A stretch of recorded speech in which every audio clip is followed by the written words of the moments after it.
Hello, business building warrior. Welcome to another episode of Silent Sales Machine Radio. I'm your host today, Jim Cockrum, and thank you for giving us a little bit of a very valuable resource, your time. And I promise it's going to be a great investment. Today, I'm just kicking off the episode. I'm going to turn it over to Brian and Robin Joy Olson in just a moment. You've heard them before if you've listened to a good number of episodes. About once a week or so, they do a coach's corner. That's typically our Wednesday episodes of our podcast. And they like to interview the coaches on our team. And sometimes they interview our students as well. Sometimes they just have some tips for us, but it's a coach's perspective on the strategies that we teach around here, specifically the strategies from the proven Amazon course, which is the flagship course behind this entire podcast, over 600 plus, 650 plus episodes at this point. And the vast majority of them have been interviews with the successful students from that course. So when we bring Robin, Joy, and Brian on and they interview one of our other coaches, it's always a fan favorite because it shows you the trajectory of the people in our community, how they can go from knowing nothing about e-commerce to learning some of the basics to finding it viable and proof of concept. And they start making some money, and pretty soon they're an exciting success story. Maybe they're a guest on our podcast.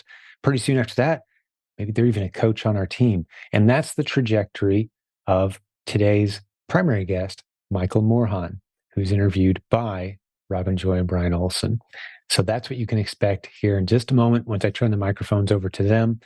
But as a little reminder, we've got a great free Facebook group. If you aren't in there yet, there's 73,000 plus business building warriors who love this podcast, who hang out in that Facebook group from all over the world and do the business models that we teach. There's a link at silentjimdotcom that you can go jump into that free Facebook group and see for yourself. We've got over 1,700 tagged success posts from students who are following the strategies we teach, on top of the hundreds of episodes where you've heard us interview them on this podcast. One last little announcement before we jump in and hear Michael's story, the guy who went from student to success story to coach. And by the way, he's bilingual. He's one of our Spanish-speaking coaches as well today. So he does coaching in Spanish. We've got a couple of those on our team at this point. Coaches all over the world, different languages. It's pretty phenomenal to see what a 60-person coaching team can do. By the way, everyone on our coaching team is a successful student from the strategies we teach. We don't let them in the door unless they are. And they've got a teacher's heart with a lot of empathy, and they love seeing people succeed. But that one last announcement before I turn it over is Silent Sales Machine version 11 is out. Now, that may not mean anything to you. That's fine. But about 20 years ago, I wrote this little ebook and started passing it out to friends, talking about my e-commerce journey. It went really well. A lot of people wanted it. Strangers were emailing me asking for it. I set up a website, charged a few bucks, sold a bunch of copies. Over 1 million copies later, here we are in version 11. I've written that book over and over and over again. This is the 11th time. Now, right now, it's just an audio video training, but I want to give it to you completely free as a listener to this podcast. We may turn this promotion off at some point, but as of now, as I'm recording this, as of the next few days after this episode comes out, all you have to do to get it free is write down this phone number. Okay, I'm going to have you send a text. If you're in the US or Canada, text us. Otherwise, I'll give you other instructions in a moment if you're not in the US or Canada. But if you're in the US or Canada, get ready to text this phone number, 507-800-0090. We'll stick a link to that in the show notes as well for you if you didn't get it written down. But it's 507-800-0090. So put that phone number into your phone and text the word free to that number, and you'll get an immediate response back. And it's a link to a project that I worked on long and hard. Other people are paying $50 for this thing. We've got a coupon code and that sort of thing going on. So people are getting some discounts. Well, I wanted to give it to you for free as an early kickoff launch promotion.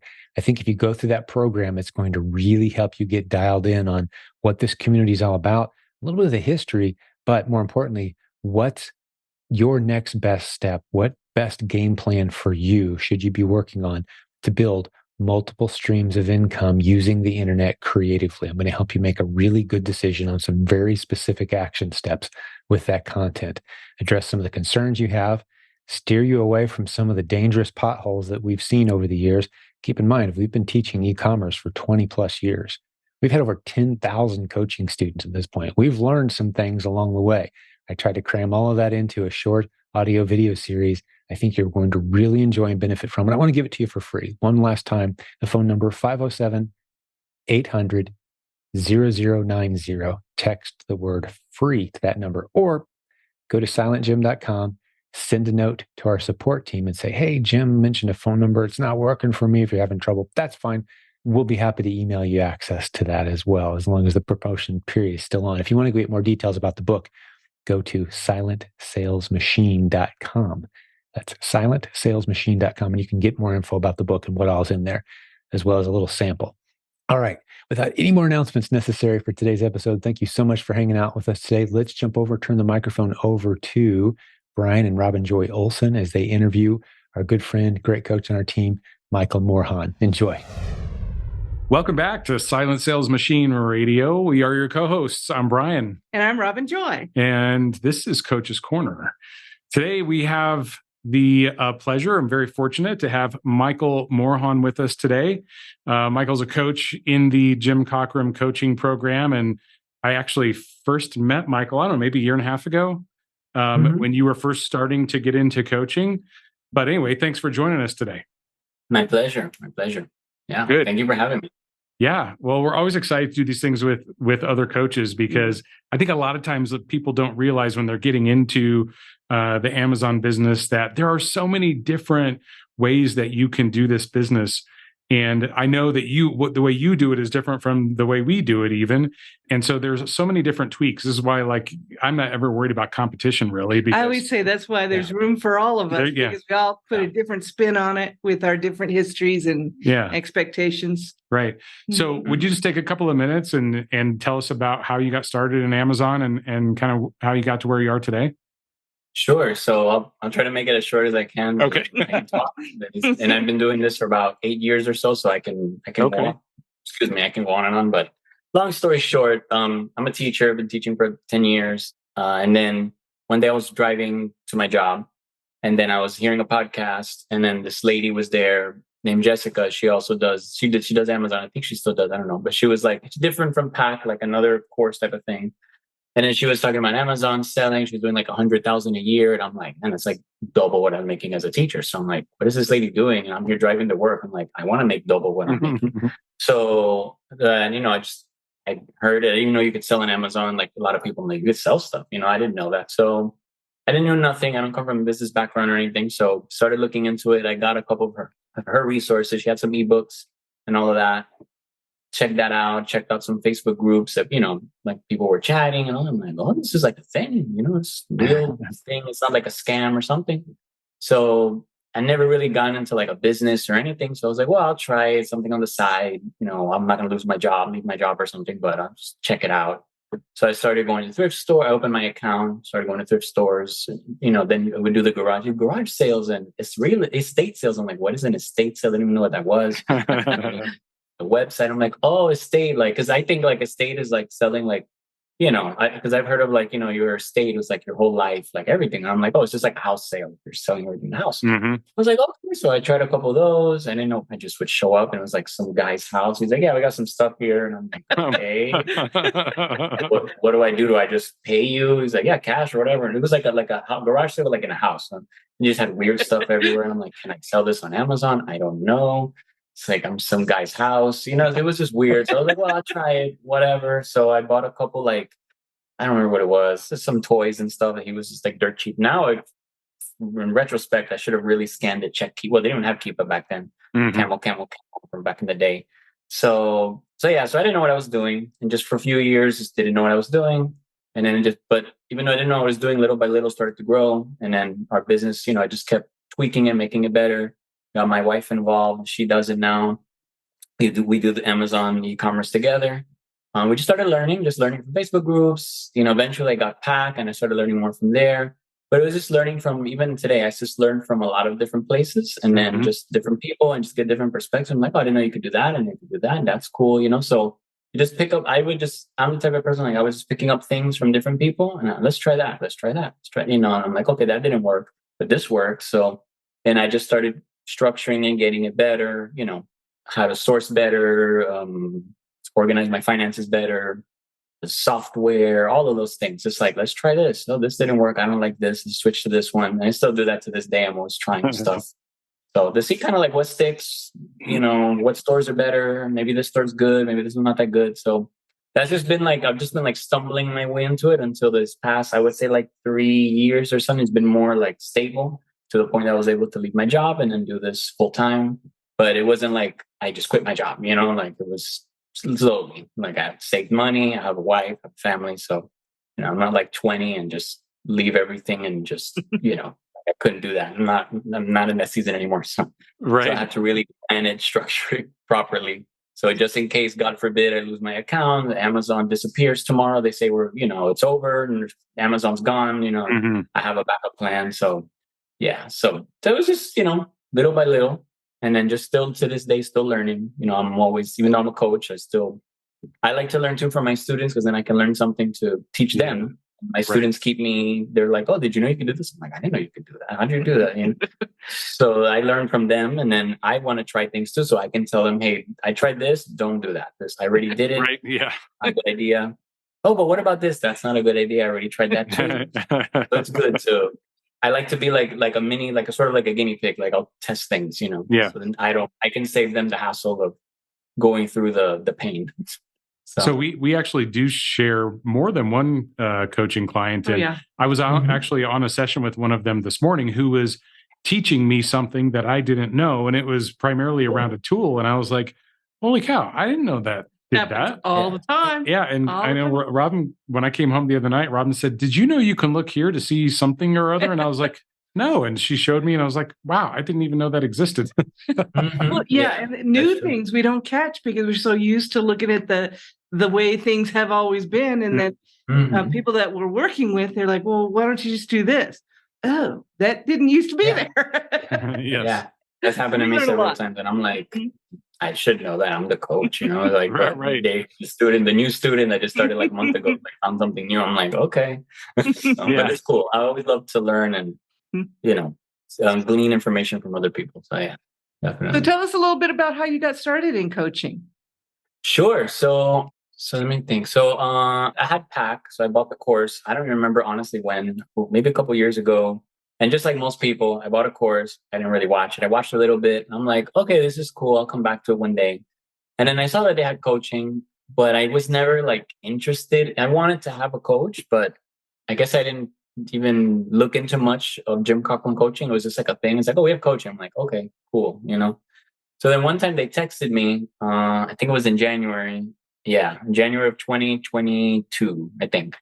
And then I got a text message and they were like, hey, this is Jim Cochran, the office. Like, we want to see if you'd be interested. Like, I don't know if it was in coaching or to talk to somebody or something. And I said, and I remember I was about to take a drive. I forget where. And I'm like, whatever, I'll text yes. And I said, yeah, sure, I'm interested. And I was like, I'll see if I'm even going to do this. I might just probably say no. I just want to hear what they say. I mean, it wasn't to be like an arrogant thing, but it was just like, I'll bite. I'll see what happens. Not that I was very interested at that moment. So then I spoke to, I don't remember the person's name. I think his name was John. I forget, but if I the name wrong, I apologize. And then we spoke for like an hour and a half. We were just talking. And I was going to the gym, I remember. And then it was with my wife. And then my wife was inside the gym and they had glass and she's looking at me like, what are you doing? It's a good conversation. And we kept talking and talking. And she's like, what are you doing? I'm like, it's good. Like, I like this coaching. It's interesting, So we just kept talking. And then he's like, you'd be, I think you'd be a great student. And I was sharing them on my journey. And we just kept talking and talking. It was like a friend. And then they said, well, we're going to pass you to, I think it was to Matt Thompson or somebody else. And then I said, okay. And then they called me. We started talking again for like 30, 40 minutes. And he was like, I don't want to say impressed or anything, but he liked, I guess that the conversation was flowing well. Mm-hmm. So I don't know what other verb to use or but okay. Yeah. And then so we just kept talking and he's like, hey, you'd be a student, you'd be a good coach too. You're interested in coaching? I'm like, I'm a teacher. Like that's what I do. Like I'm not like a coach, like a PE coach. I do EC and special ed and general ed, stuff like that. But I can, I can teach people to do Amazon. I was already kind of doing it on the side. Like just people would just say, hey, can you teach me stuff? And I'm like, sure. So And then some people, I even charged them a little bit just because, because people just start asking you and then they want you to talk for like 3 hours. So then, so I said, well, I'll try it, I guess, let's just check it out. So then I became a student and a coach on the same day. So then I got coaching, like the initial, that's the word, orientation. I got like the coaching orientation, and like the same time I was a student. So I was getting like my own coach and I was getting students to be coached. I was like, so I would get a student and they're like, oh, yes, you're a coach. I'm like, yeah, I'm literally like, I just started and I'm also a student just like you. So like we're doing this like the same time as you. So, but I had enough experience and I've done it long enough that it wasn't like, like since the students are fairly new, like I was more than capable of answering the questions and helping them out. And I love it. Like I enjoy doing it. I love to coach and teach. It's what I went to school for. I love it. It's just a passion that I have. So yeah. And as you can see, I can talk a lot. So, so yeah. So I was like, well, I'm going to get, speaking of talking, you're one of our first bilingual coaches, correct? Sí, señora. Yes. Yeah. Yeah, that's great. And so I think you were telling me that maybe one of your first coaching clients was a Spanish speaker. Yeah. So I told Matt, that was another, I kind of like sold myself a little bit. So I told Matt also, I said, like, I speak Spanish. Do you have any Spanish coaches? Like, no, really? So you can give me all the Spanish students. Like, I'll take, you'll dámelo todo. Like, I'll take all the Latinos, give them all to me. Mm-hmm. So then one of the ladies that was one of my first students, I live in Miami, Florida, and she used to live here. I'm Cuban. And she's also Cuban. So then, but she was living in Tampa, I think at that time. I don't know where she lives now, but great student, vibed very well. And her, it was her and her dad only spoke Spanish. She spoke English and Spanish, but more Spanish. Like it's people from Miami know, like it's pretty normal to like just speak Spanish everywhere and it's not a big deal. Yeah. But some people have like they speak so English, but it's more Spanish. So it's kind of like you lean towards the Spanish. You're like, okay, I get it. English is not your thing. Let's do Spanish. So I got it, because I've lived here most of my life. So I was like, oh, perfect. It's like my people. So it was great. So then I had multiple Spanish students. Some that we just do the sessions in Spanish because they're like, that's really my first language. Mm-hmm. Or I had at least one, maybe two students where they're not in a bad way, but they switched coaches to me because I spoke Spanish. And then they would say, oh, my coach didn't really get what I was saying in English. And then I would tell them, and then they didn't really get it, and they were teaching me something else. And I'm like, it's not really, what I asked them, because they couldn't say what they wanted to say properly in English. Right. Yeah. But with me, I get it. Like, we speak Spanish. I'm like, oh yeah, it's like this, So yeah. So it's been nice. I enjoy, not especially, but like I enjoy helping others in Spanish because it's my language. I also speak Spanish. I was born in the United States, but my family's Cuban. I was raised. My mom taught me both languages, so. My wife is Colombian, also speaks Spanish, so it's normal. So yeah. It's not like a big deal for me. So I love it. Well, I think there's huge value there. I knew, I do too. Yeah, when you came on, I was like, oh, this is going to be a hit, because I know there are a lot of people who would love to do this, but the language can be a barrier. Right, with the different tools and things, it can be a little bit technical. Yeah, and trying to translate that is super challenging. So you don't have to translate it; you can give it right there in the native tongue. Right? Yeah, because imagine like trying to explain like Keepa or Bestseller or ASINs or Profit and Inventory Lab and like in Spanish. So like to translate that, so it's like, okay, how do I explain Keepa in Spanish? So it's not. They're just lines, so it's not like tricky. Yeah, I mean, it's a lot more to it, but I mean. It's very technical, but if you know the terminology, you just explain it, and it's not like.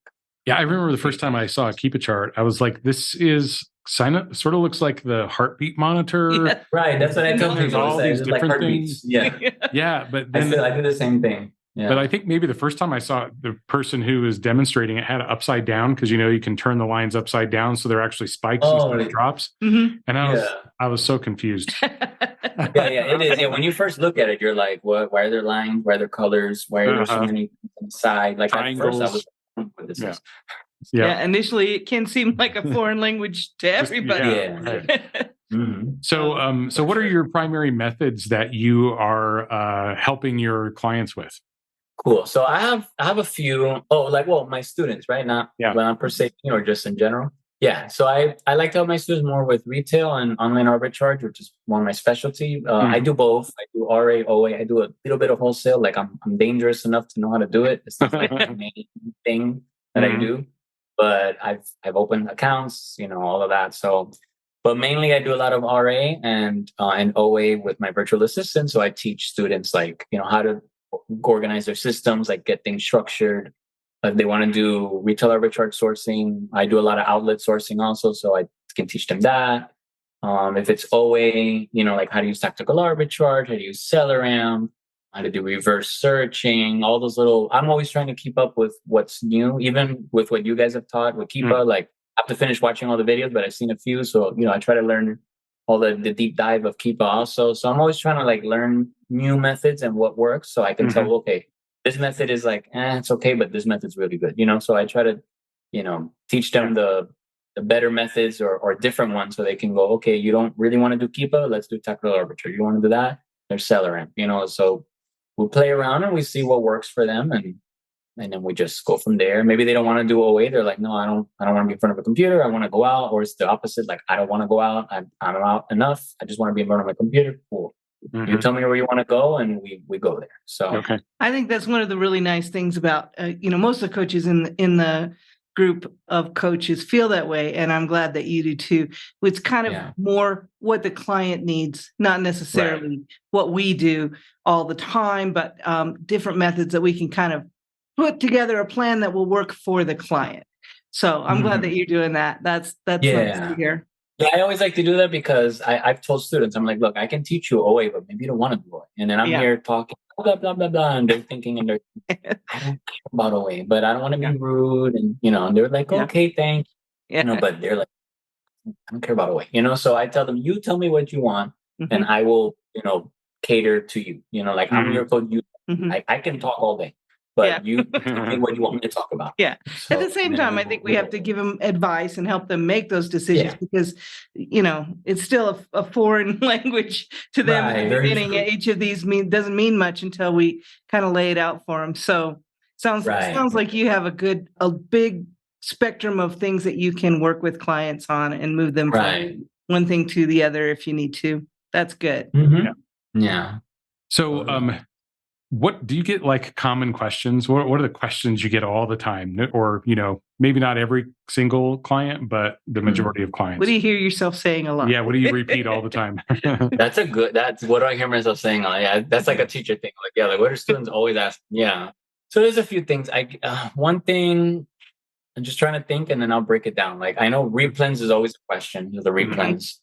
OA is usually another question, like it doesn't work. They don't find anything. I tried this and I can't find any items. This thing doesn't work. And I'm like, it works, but it's different. It's not like you're going to go to Walmart.com and find 50 replens in 30 minutes. Like it doesn't work that way, So it's more of like a stigma that students have. I feel sometimes not every student, but sometimes like they think it's going to work this way and it's in their head. It's like, it's going to work how I want it to work and it doesn't. And then they go on. I'm like, but it doesn't work that way. He was like, no, but it needs to work that way. I'm like, I don't know. Yeah. No, that's not reality. Reality is you're going to go to a store. You're going to spend all day scanning. You're going to find nothing. And then you're going to go home sad. And then you're going to try again. And then next time you'll find something, so you have to like get through that, and I tell them, you got to get through it. Right. Yeah. Like you're going to go to Big Lots. You're going to scan for 4 hours. You're going to come home with nothing. To just accept it in your head, you might find, you might. So just like accept that. So, it's just like they have to break that so they can start getting like, it's a discipline, it's experience. You're not just going to learn it the first time. If that were true, everybody would be in all these stores just buying the store. So it's like it's a technique. It's something you have to learn. It's a discipline. It's like anything, like going to the gym or learning a new skill. Mechanics or whatever you're learning, you don't just learn it the first time. Like I can give you like a set of tools and say go fix an air conditioner. I got it first time. I got it. No, it's gonna take you. Or whatever. Like prepare to fail.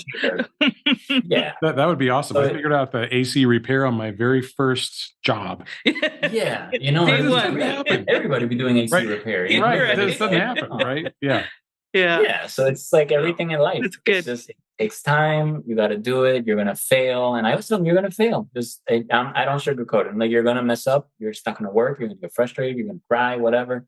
Just do it, get through the emotions. And then, so that's usually the main thing. It's like they're stuck. And I'm like, that's okay. You're stuck. It's just, how long have you been doing it though? Oh, well, like once, every now and then. I'm like, that's probably why, like you have to go, like I had a student yesterday, I think it was yesterday.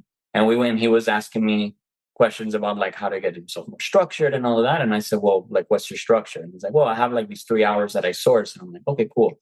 Like, well, do you know the stores you're sourcing? Like, where are you going? Like, do you have like the stores listed? Like, when you go out the door, do you know where you're going? And he's like, well, and I'm like, okay, well, that's the thing. You need to have Monday you're going here, Tuesday you're going here, Wednesday you're going here.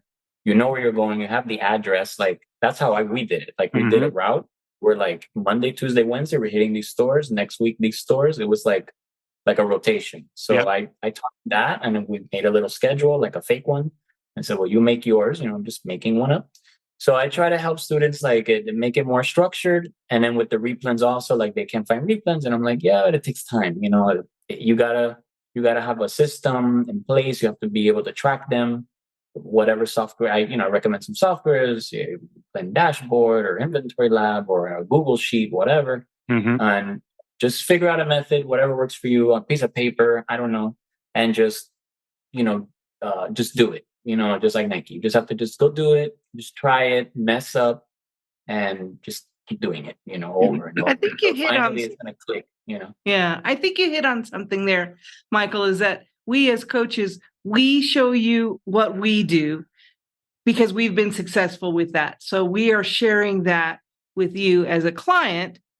And then that's really all we can share. The things that people have taught us, then we share with them. And we have some spectrum there, but we can just say, here's how I do it and see how that helps. Right.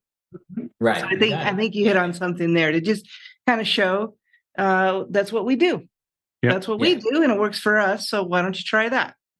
Right. And I've done that too. I've had students, like I do a lot of outlet sourcing, and they're like, how do you do that? And I give them the whole spiel of the outlets and I explain it, and they do it. And I'm like, oh my God, it worked, And I'm like, yeah, but you do it like this, and then we tweak it and they get better. And they're like, oh my gosh, this is great. And I'm like, yeah, it works. You just got to just do it. There's no magic special sauce. You just have to go find inventory, Well, let's talk about that for a minute, because I think that is interesting what you're doing there. In fact, when we first met and you were telling me a bit about your primary strategy, it was a light bulb moment for me. And then Robin and I went out that weekend and we started scanning. I mean, we've got a number of outlet shops around us here in Denver. And we went out, we made it a 2-person job so we could get through the stores faster. And we still enjoyed doing it. And we learned that from you. Right. Like just a little over a year ago. We love doing it. Do you want to just give us a high level kind of overview of what that is? Sure. Yeah. So long story short, basically outlet malls. Yeah, because I can talk all day about it. But, so outlet malls they're malls, but they're outlet malls, and then they have like stores that are discounted. This stuff that's on discount. So like, let's say the Nike store discount, Adidas or Carter's or whatever stores are there. And then most of the time it's like 50% off, 30% off, whatever percent off, buy one, get one, all that stuff. So it's not like a regular mall where there's just random stores. It's usually like bigger name brand companies, and then they just have it at a discount. So it's kind of like a Marshall's, but for like specific brands. So it's like, so like Nike, Adidas, Under Armour, whatever. And then how I got into it is that I was going to Marshall, TJ Maxx, Burlington, Ross, all those liquidation type of stores. And I was buying inventory, and I kept bumping into the same brands. And then, I should have thought of this a long time ago, but then it would just click. It's like I would buy Nike, Reebok, and I'm like, oh, Nike sells great, Reebok sells great. And I'm like, where else can I buy Nike? I'm like, oh, duh, the Nike store. And I'm like, where's the Nike store? And I'm like, oh, it's an outlet mall. And I'm like, okay. So I will go to Nike, and I'm like, oh my gosh, there's Under Armour, there's Adidas, there's this, there's Converse, there's all these stores. I'm like, oh. And they're all in one place. I don't have to drive all over Miami to all these stores. Ross is over here, Marshall's over here, and make a line for each store, get in my car, drive over there. So I was like, oh, I can stay here for like 4 hours. And instead of the 4 hours driving around and going to 3 different stores, I can do like 5 stores in like the same amount of time in one place. I can and they have a food court. So if I want to eat, I can just go there and eat, so That's it's a very nice. important part. Yeah. Yeah, because sometimes you're just there in March. You're like, I'm hungry. It's like, oh, I have to go out now. I have to stop, or you have to bring lunch. You're in your car. It's like, you're just sitting there in a chair. So it's uncomfortable. So it's like, this is more like it's more chill. Like this is nice. Yeah. So some outlet malls are nice. Some are like kind of run down. Usually, the more run down they are, the better because people don't want to go there. And then there's better deals because people don't go there. It's just nice and comfortable with AC. Lots of tourists go there and all of that. So it's more packed. But like the more uglier ones, those are the nice ones. I like because nobody wants to go there. So I would just started going, and I was finding better inventory and more profitable in those outlet malls than in TJ Maxx. There's still stuff in TJ Maxx, Marshalls, Ross, all of that. There's still stuff there. But I was finding more profit in less time and better quality inventory. Because Marshalls and Ross are just like, it's usually a mess. It's just like stuff everywhere. You don't know if it's the condition of the item. It's supposed to be new, but people could have taken it to the dressing room and changed it and put it back or whatever. But in the outlet malls, it's pretty clean. It's organized. It's the same brand in one store. So it's like, we're going to do Nike. It's Nike everywhere. You don't have to like look for it. It's in the store. So it was faster, neater, more organized, better profit. It was just more of a model that I could build on. And then I just kept going back. I tested it and I was like, let me do that again. And I went again. I'm like, I found a whole bunch of stuff. And I'm like, I'll do it again. And I'm like, oh, forget Marshalls and Ross. I'm just going to go to outlets. It didn't even make sense anymore to go. I was like, why am I even going to these stores anymore? Because, but the same amount of time, I was finding like 3-4 times the amount of profit in the outlet than like Marshalls and Ross. Though I would still find stuff. Or sometimes I would knock it out the park, like in a Marshalls, and it was just like fill up 2 shopping carts with stuff. Sometimes like a few things, so it was kind of like hit and miss. But in the outlets, it was like home runs every time I would go. So I'm like, oh no, like I got to keep coming back. This is where the money is. So do you do all those outlet shopping trips yourself? All by yourself still? So I have a shopper. I do go sometimes, but so I was going, and then I was still working at that time, so I really couldn't go that often. So my wife would go, and then she would go to the Marshalls, the Ross, and other stores, not just those stores. Like I don't want people to think it's just the only stores I go to. So we had a lot of stores, and then we had our little route. And then as we started adding in the outlets, it was more profitable. So I started cutting back on other stores and then doing those more. Trained my wife to do it. Like I would go and I'm like, this is amazing. Blew my mind. Like we went together. She was finding stuff. I'm like, this is great. Okay. So we restructured our routine. And then it was just a lot. And then it was just overwhelming. So I told my wife, and then I believe she was pregnant at that time, I think she was pregnant at that time, and we would still do sourcing, and she's so pregnant. So then I was like, okay, this is going to be really hard for you to be pregnant. Yeah. This is not going to work. So we got to figure something out. So then we eventually, short story, our prepper, her mom became our shopper. And then we trained her. She loves to shop. She loved it. And then we started training her in the outlets. I didn't think it was going to work. I'm like, I don't know if she's going to find anything. Like, is this even going to work? And I said, well, what do I have to lose? Like, all she can do is doesn't work and we don't work anymore. Like, it's not, we didn't sign a contract or whatever. So when she tried it, she kept bringing back good inventory. And we did it for a few weeks. And she was like, ended up sourcing like better than we were. Like, she kept bringing tons of bags. And I'm like, how did you find all this stuff? She's like, oh, she would explain it to me. I'm like, wow, you're good. It's like, you're not leaving. It's like, we're keeping you. So yeah, so she's been amazing. Thank God. It's been a blessing to have her on our team. So now she does the shopping. I still go out and I'm not shopping or anything, but I mainly hand it off to her. And then I'm handling other things in the business, online arbitrage, coaching, software. I still go sourcing, a little bit of wholesale. So I have my hands in a lot of things. So the kind of shopping is kind of like off of me to an extent, not completely. But I don't want to say like I'm just chilling at home, like watching Netflix, but I do work a lot. But it's just the shopping is just, it becomes like an automated thing. So, and she's just good. Like she literally, I don't have my phone on me, but she literally just messaged me and she'll message me a report. Like, I went to this store, I found this, we did this. This was on sale. This didn't have anything, she gives me her report. And then her daughter will bring the stuff to our house and we prep it here and we get it out. So I know it's a long explanation. No, but that's good. I actually want to back up just a little bit because you kind of skipped over the part where you already had already outsourced a portion of your business, which was someone who was doing the prep for you. which is, and I don't know, did you know either of these, the daughter or the mother, before you like said, hey, I need some help with this? No. So how it happened was we tried a couple friends, like we don't have a lot of family that live near us. So then we asked a couple friends, we're like, hey, you want to like pack some boxes and some stuff? We'll pay you whatever you want to get paid, $10, $12. I don't know. Like whatever you want to get paid, we'll pay. Yeah.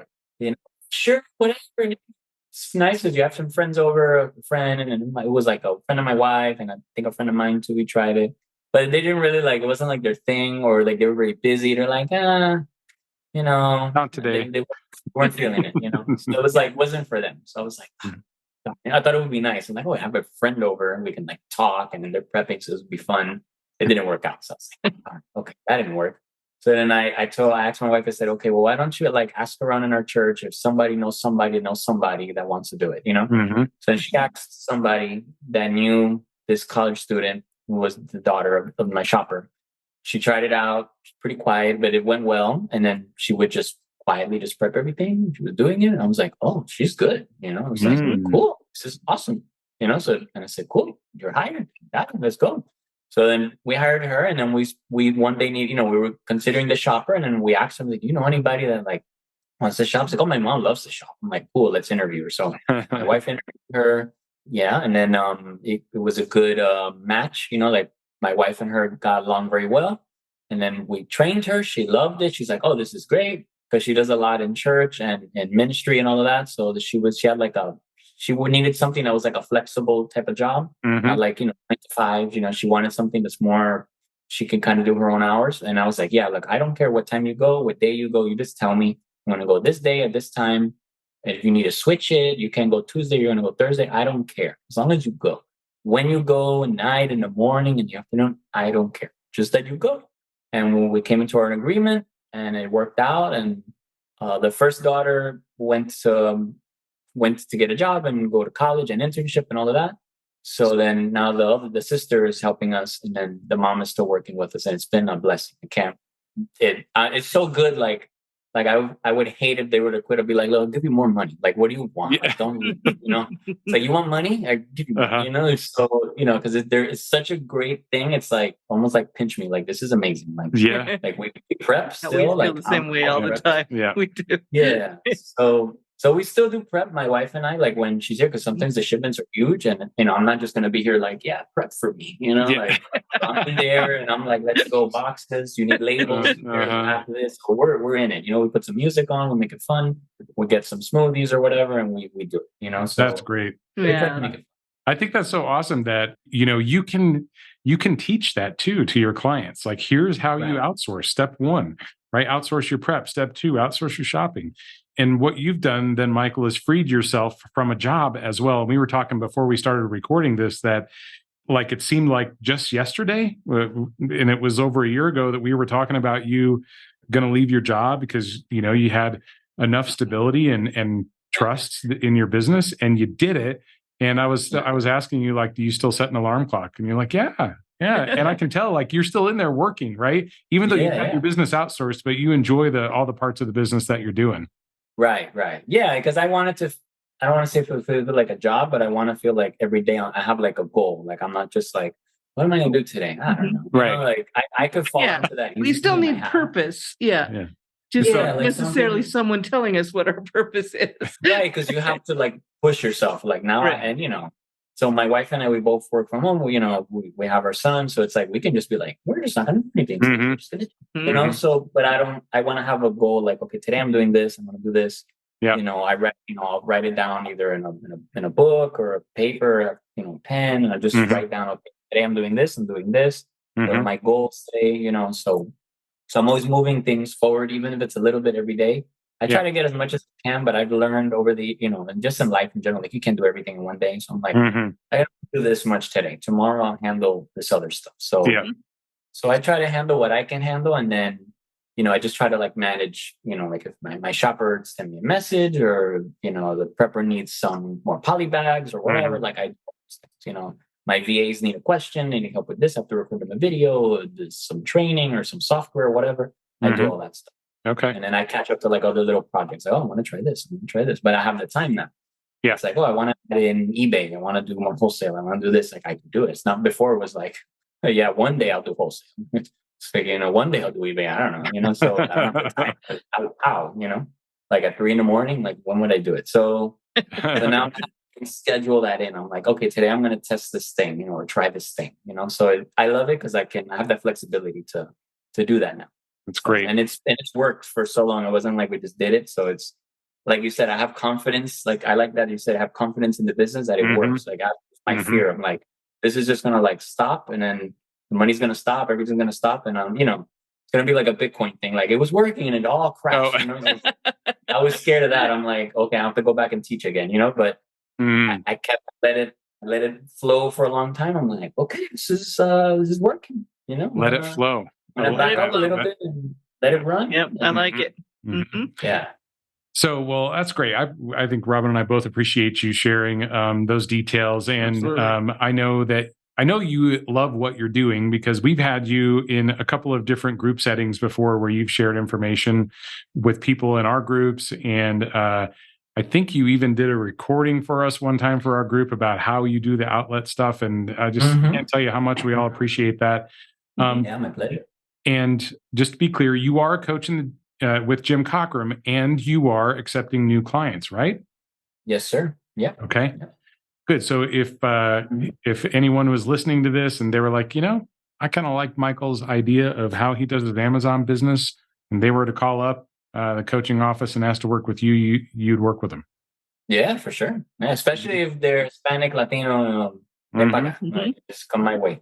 Oh, I love that. That's good to know. And any other, if it's English or Spanish, I'm not like whatever. So okay. Yeah, so I'm happy to help. I love to take new students. So yeah, it's just I love it. Like it's when I was very happy to have the opportunity to coach. I mean, I've always wanted to. I didn't think I thought it was like a lot of qualification. I didn't know the qualifications were. So I was like, they're gonna pick me. Like I'm just some guy in my house. No. You are well qualified. Let's not mislead anyone here. Right. You 8 years doing the business. Yeah, I think you're far too humble here. You've got a lot of got a lot of systems worked out. You're doing obviously have a great business. You've outsourced. You don't have a day job. This is what you do. Yeah. This is awesome. This is the dream. Yeah, it's great. I love it. I love it. Yeah. It's sometimes like still hard to believe. I'm like, I can't believe I still like, because I'm coming from a teacher to this, and I'm like, it's so different, So I think it's very inspirational, and we appreciate you taking some time to chat with us today. Yeah. And well, we'd love to have you back sometime if you'd consider coming back. Sure. Okay. Yeah. Whenever. Awesome. Well, Michael, we always say whenever you run into challenges in this business, what solves that? More ASINs. More ASINs, right? More ASINs. All right. Well, Michael, thanks so much for joining us today. We appreciate you coming on Coach's Corner, and we hope to see you again soon. Take care. Thank you for having me. Take care. Hey, thanks for joining us today on the episode. And we've got a little treat for you before I let you go. Once a week or so, I like to bring my good friend Jeff Schick on the show with us for a few minutes to share a tip, a strategy, or a trick about account health, account legal issues. He's our go-to expert on our team. Most of our coaches, a good number of people in our community. Jeff is the go-to guy, he and his team, that's growing. He's serving our community so well. It's jeffschick.com if you want to inquire. A few dollars a day puts him on retainer, and you've got a lawyer on your side when it comes to facing Amazon policy, legal, and health issues. Let's talk about that, man. What do you got for us? Man, so we are excited at Proven, which is just a couple weeks away here.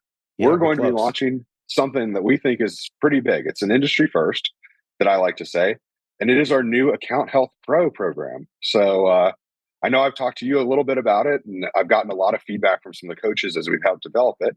We're excited to be launching it for the broader community. And so I guess I'll jump right into it. We hired a team of former Amazon seller performance associates. We've actually got 3 right now that are working for us. Just yesterday, I had another resume come in from someone who's been there for 2 years working on suspensions. And so we might have 4.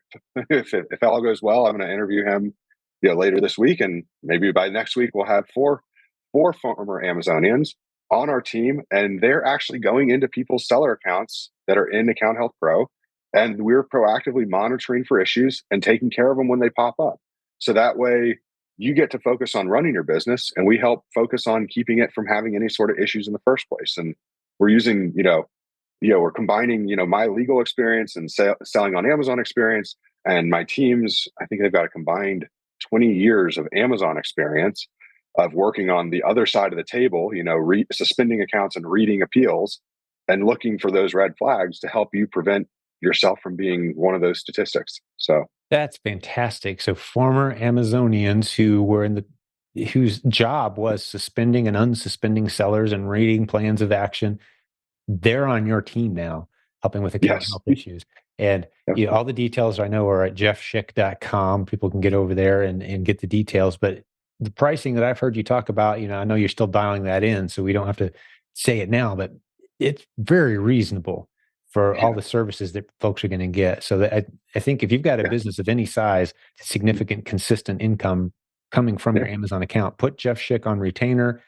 The account health services, you called it the Health Account Pro services by jeffschick.com. Yeah, get over there and check it out. We'll have a link in the show notes as well today. And absolutely. Anything else that you want to share about it? I mean, I think that's enough to get people interested and digging in. It should be pretty cool.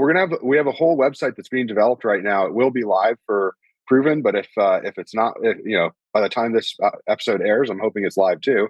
But it's accounthealthpro.com. So really easy, spelled out Account Health Pro and Nice. .com. You check it out and see all the details. And it should be, we're hoping that it's going to be revolutionary for sellers because, you're going to be getting, emails from our team every time they go in and look at your account. You're going to get an email saying, I'm one of the people that worked at Amazon and this is what I found looking at your account, and letting you know if there's any action items that we're going to be working on or that we need input from the sellers, and then taking care of those actions as we go. So that way you don't wake up in the morning and check your account health wondering if there's something you need to do. You wake up in the morning knowing that, truly an Amazon expert has looked at your account and is telling you what is going to be done, or that you can just go ahead and go about your day because everything's good. Everything's taken care of. I love it, man. That's a great concept.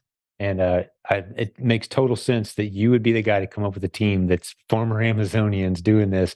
You guys are certainly taking care of a whole lot of people that listen to this podcast. I hear nothing but raving reviews, and you're in our Facebook group all the time, you and your team. You're on top of emails that our team sends you and any of our clients. So yeah, thanks for taking such great care of us. Can't wait to see you at the conference here very soon. Thanks again for being a big sponsor this year. You guys helped make it possible for a whole bunch of people to attend at no charge because of your generous sponsorship. So thank you so much for that.